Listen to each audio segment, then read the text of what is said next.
Tama, Ali, sabi mo last time walang tumulong sa inyo na Pilipino na kayo ay umalis, tumakas. Wala po. At nung nakarang hearing, ang sinabi mo rin ay ang inyong sinakyan ay yate, no? Sa galing sa farm, nagvan kayo hanggang sa port, tapos sumakay kayo ng yate. Yun yung una yung sinakyan bago kayo lumipat sa isang mas malaking vessel o isang mas malaking barko. Tama ba? Your Honor, tama po. Naalala mo ba kung yung pong ilang beses natatakanan yung passport nung pagdating nyo po ron sa Shan Bien na hanggang pumunta kayo ng Singapore hanggang Indonesia? Maalala mo kung ilang beses natatakanan yung passport? Your Honor, I have pending case po with immigration po. I invoke my right against self-incrimination po. Sige, move on tayo. Yung pong vessel, yung inyong sinakyan na yate, total hindi naman siguro ito kasama, natandaan mo pa kung yung bandera nito ay Pilipinas o ibang bansa? Kasi sabi mo kanina hindi Pilipino ang mga tumulong sa iyo. So gusto ko malaman kung yung yating ito ay Philippine flag vessel or a foreign flag vessel. Ano, naalala mo yung bandera? Your Honor, doon sa yacht po, wala po ako nakitang flag po. Hindi mo na nakita? Opo. Madam Chair, siguro Marina, may Marina ba rito? Anybody from Marina? Walang Marina? Parang kanina nandito.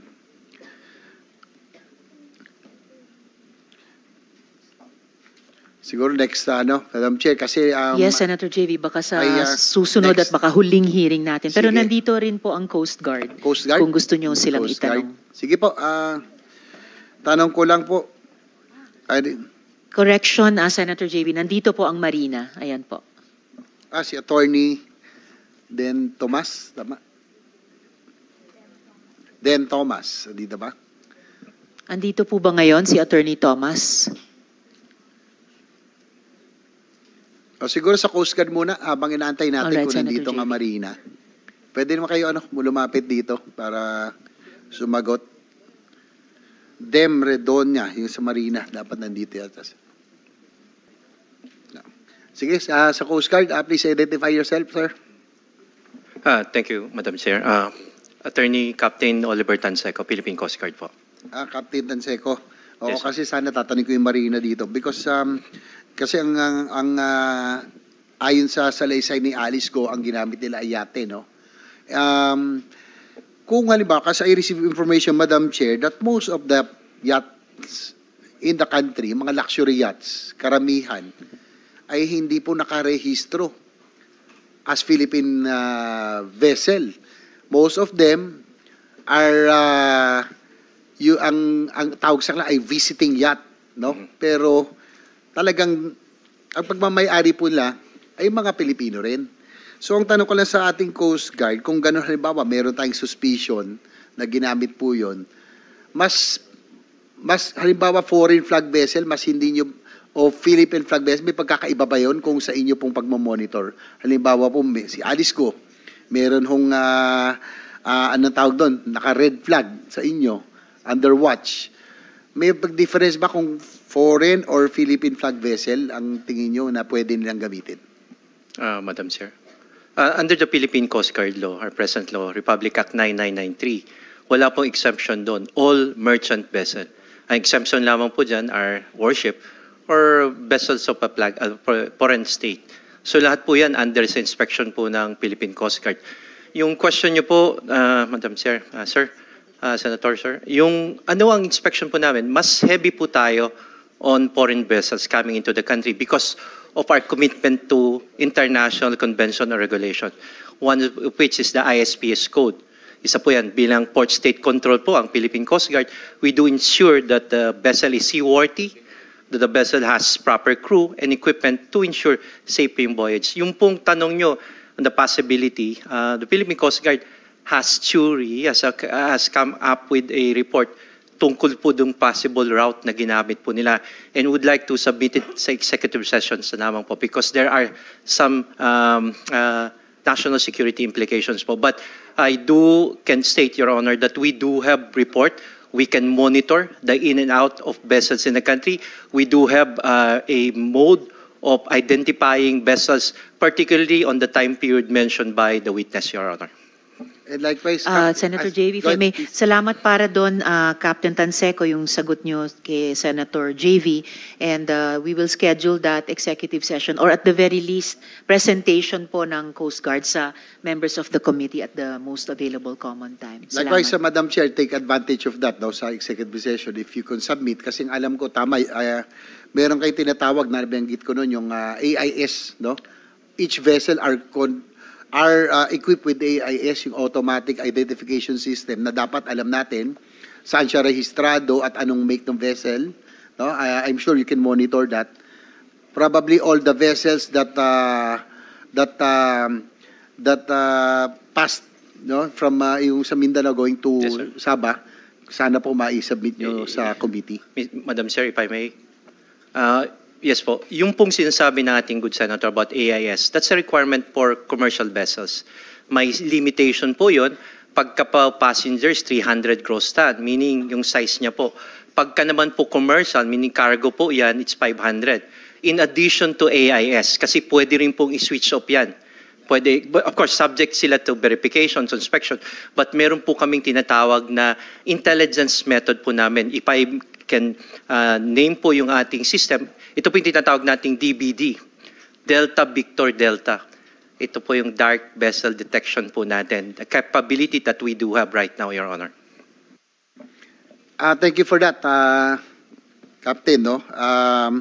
Yun lang, Madam Chair, kasi nagulat din po ako na when we were trying to do our research and investigation, that most of the luxury yachts, especially the newer ones, are not registered in the Philippines. I don't know for what reason, probably to evade or not to pay taxes and duties. So yung karamihan po ng mga bagong yate ngayon dito na dumadaong, ang sinasabi, kaya gusto ko sana matanong yung Marina, bakit po pinapayagan na visiting yacht ang classification sa kanila, gayong dito na po sila base. So probably that is another point, but I think we can dig deeper. Baka pwede hong nagamit itong mga local yachts, pero sila po ay foreign flag, no? Pero talagang pag-aari po ng mga Pilipino. Nakakalungkot, Madam Chair, kasi talagang may kaya, can afford na magyate, mukhang sila pa yung hindi nagbabayad ng buwis. Kaya po, hinahayaan na lang nilang sila for visiting o foreign flag vessel. So yun po, hintayin na po natin Marina in the next hearing. Last but siguro itong huli na lang po si take advantage, nandito na rin po si Ma'am Alice, no? Siguro we will have an executive session probably before we wrap up, no? Ito pong hearing na ito, kasi sabi nga kanina, bugbog na kayo, pagod ka na, no? Hindi nga 12 hours sa Kongreso, dito ilang oras. Siyempre, siguro naawaan sa sarili mo, pero siguro dapat maawa rin tayo doon sa mga naging biktima ng Pogo. Ikaw ba ay mastermind o willing ka ba magsabi kung talaga meron nasa likuran ng whole operation na ito? Your Honor, hindi pa ako mastermind. Masasabi ko po, isa pa akong victim. Victim. So, ikaw ay biktima o kaya pawn, no? Ikaw ay ginagamit ng isang criminal syndicate, international group o crime syndicate.